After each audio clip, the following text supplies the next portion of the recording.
महाराष्ट्र की राजनीति में एक ऐसा भूचाल आया जिसकी कल्पना शायद ही किसी ने की होगी, क्योंकि जिस कुर्सी पर कल तक अजित दादा का दबदबा था, आज वहां उनकी पत्नी सुनेत्रा पवार भारी मन और नम आंखों के साथ खड़ी थीं।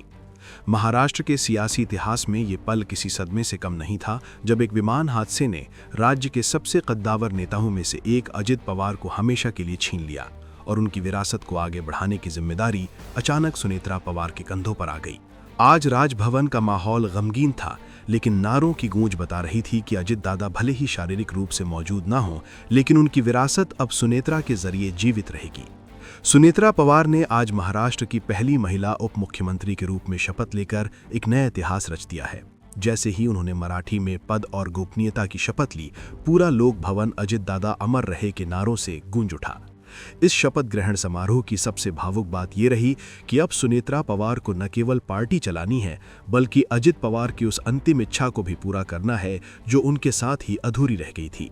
राजनीतिक गलियारों में ये चर्चा जोरों पर है कि अपने अंतिम दिनों में अजित पवार काफी भावुक थे और वो एनसीपी के दोनों गुटों को एक करना चाहते थे। कहा जा रहा है कि अजित पवार की ये दिली तमन्ना थी कि वो शरद पवार के साथ अपने मतभेदों को भुलाकर एक बार फिर से एक एनसीपी का निर्माण करें, ताकि पवार परिवार और पार्टी की ताकत फिर से एकजुट हो सके। अब सुनेत्रा पवार के सामने सबसे बड़ी चुनौती अजित दादा के इसी सपने को सच करने की होगी। अजित पवार का बुधवार को एक दुखद प्लेन क्रैश में निधन हो गया था, जब वो बारामती में एक जनसभा को संबोधित करने जा रहे थे। 66 वर्ष की आयु में उनका इस तरह चले जाना महाराष्ट्र के लिए एक अपूरणीय क्षति है। शपथ ग्रहण के दौरान जब सुनेत्रा पवार मंच पर पहुंची, तो वहां मौजूद हर शख्स की आंखें नम थीं। राज्यपाल आचार्य देवव्रत ने उन्हें पद की शपथ दिलाई। जैसे ही सुनेत्रा ने अपनी शपथ पूरी की, समर्थकों का सैलाब उमड़ पड़ा और अजित दादा अमर रहे के साथ साथ सुनेत्रा तुम आगे बढ़ो, हम तुम्हारे साथ हैं के नारे लगने लगे। जब तक सुनेत्रा ने सरकारी दस्तावेजों पर हस्ताक्षर नहीं किए, तब तक समर्थकों का उत्साह और उनके नारों की गूंज कम नहीं हुई।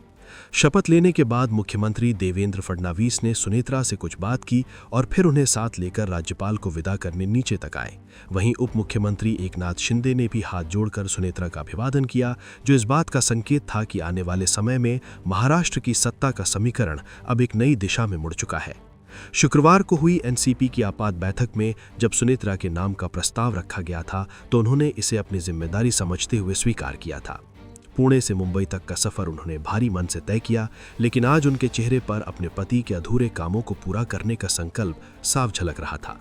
महाराष्ट्र की जनता अब ये देख रही है कि क्या सुनेत्रा पवार वाकई अजित दादा और शरद पवार के बीच की दूरियों को मिटाकर उस एक एनसीपी के सपने को पूरा कर पाएंगी, जिसका जिक्र अजित पवार अक्सर अपनों के बीच किया करते थे। आज का दिन केवल एक शपथ ग्रहण का नहीं था, बल्कि एक अधूरे सफर को मंजिल तक पहुंचाने की शुरुआत का दिन था।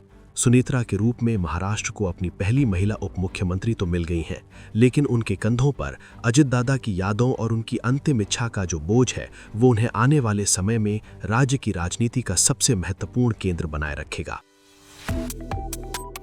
Subscribe to One India and never miss an update. Download the One India app now.